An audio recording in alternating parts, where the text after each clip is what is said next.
ಶ್ರಾವಣ ಮಾಸದ ಕೃಷ್ಣ ಪಕ್ಷದ ಏಕಾದಶಿ ಅಜ ಏಕಾದಶಿ. ಯಾವ ಏಕಾದಶಿ ವ್ರತ ಮಾಡುವುದರಿಂದ ಮತ್ತೆ ಇಲ್ಲಿ ಹುಟ್ಟುವುದಿಲ್ಲವೋ ಅದಕ್ಕೆ ಅಜ ಎಂದು ಕರೆಯುತ್ತಾರೆ. ಪದ್ಮಪುರಾಣದಲ್ಲಿ ತಿಳಿಸಲಾದ ಶ್ರೀಕೃಷ್ಣನು ಧರ್ಮರಾಜನಿಗೆ ಹೇಳಿದಂತಹ ಅಜ ಏಕಾದಶಿಯ ವ್ರತಕಥೆಯ ಬಗ್ಗೆ ತಿಳಿದುಕೊಳ್ಳೋಣ. ಪೂರ್ವದಲ್ಲಿ ಅಯೋಧ್ಯ ನಗರವನ್ನು ಹರಿಶ್ಚಂದ್ರನೆಂಬ ರಾಜನು ರಾಜ್ಯಭಾರ ಮಾಡುತ್ತಿದ್ದನು. ಅವನು ಸತ್ಯಸಂಧನಾಗಿ ಬಹಳ ಪ್ರಸಿದ್ಧಿ ಪಡೆದು ಲೋಕವಿಖ್ಯಾತಿ ಪಡೆದವನು.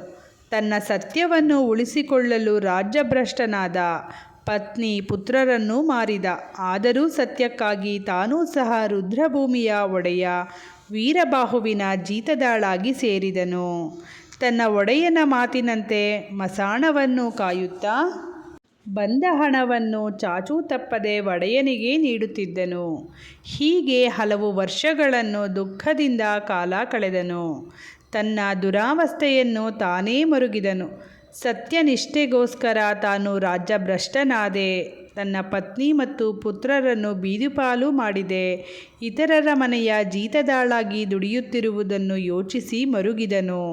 ತನ್ನ ಮುಕ್ತಿ ಯಾವಾಗ ದೊರಕುವುದೋ ಎಂದು ಯೋಚಿಸಿ ಭಗವಂತನನ್ನು ಪ್ರಾರ್ಥಿಸಿದನು. ಅವನ ದುರಾವಸ್ಥೆಯನ್ನು ತನ್ನ ಅಂತರ್ಜ್ಞಾನದಿಂದ ಅರಿತ ಗೌತಮ ಮಹರ್ಷಿಗಳು ಅವನು ಇದ್ದಲ್ಲಿಗೆ ಬಂದರು. ರಾಜ ಹರಿಶ್ಚಂದ್ರನು ಕೈಮುಗಿದು ಬರಮಾಡಿಕೊಂಡನು.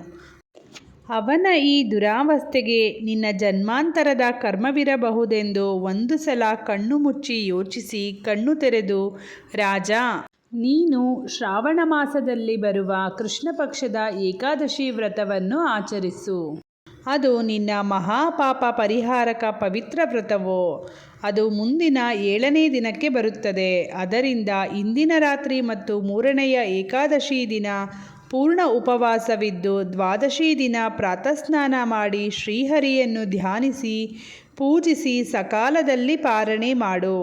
ಇದರಿಂದ ನಿನ್ನ ಸರ್ವ ಪಾಪಗಳೂ ಕ್ಷಯವಾಗಿ ಶೀಘ್ರದಲ್ಲಿಯೇ ನೀನು ಮತ್ತೆ ಸಾಮ್ರಾಟನಾಗಿ ಪತ್ನಿ ಪುತ್ರರನ್ನು ಜೊತೆ ಸೇರಿ ಸುಖ ಸಂತೋಷದಿಂದಿರುತ್ತೀಯ ಎಂದರು.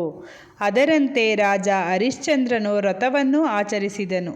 ಈ ವ್ರತದ ಪ್ರಭಾವದಿಂದ ಕೆಲವು ದಿನಗಳಲ್ಲಿ ತನಗೆ ಕಷ್ಟ ನೀಡಿದ ವಿಶ್ವಾಮಿತ್ರರು ಶಾಂತರಾದರು.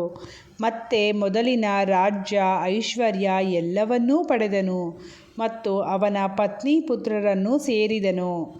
ಅನಂತರ ರಾಜನಾಗಿ ತನ್ನ ರಾಜ್ಯದಲ್ಲಿ ಪ್ರಜೆಗಳೂ ಸಹ ಈ ಏಕಾದಶಿ ವ್ರತವನ್ನು ಮಾಡಬೇಕೆಂದು ಶಾಸನ ಮಾಡಿದನು. ರಾಜ ತನ್ನ ಮರಣದ ನಂತರ ತನ್ನ ಮಂತ್ರಿ ಪರಿವಾರದ ಜೊತೆ ಸ್ವರ್ಗ ಸೇರಿದ. ಈ ಅಜ ಏಕಾದಶಿಯು ಮನುಷ್ಯರ ಸರ್ವ ಪಾಪಗಳನ್ನು ಮುಕ್ತಗೊಳಿಸುವ ಸಾಧನವಾಗಿದೆ. ಇದರ ಶ್ರವಣ ಪಠಣದಿಂದಲೇ ಒಂದು ಅಶ್ವಮೇಧ ಯಜ್ಞದ ಫಲ ದೊರೆಯುತ್ತದೆ. ಇಂತಹ ಏಕಾದಶಿಯು ಆಗಸ್ಟ್ 19 ಮಂಗಳವಾರದಂದು ಬರುತ್ತಿದೆ. ಅಂದು ಪೂರ್ಣ ಉಪವಾಸದಿಂದಿದ್ದು ಮರುದಿನ ಆಗಸ್ಟ್ 20 ಬುಧವಾರ ದ್ವಾದಶಿಯಂದು ಬೆಳಗ್ಗೆ 6:13 ನಂತರ ಪಾರಣೆ ಮಾಡಬೇಕು.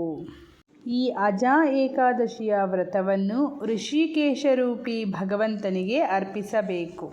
ಧನ್ಯವಾದಗಳು.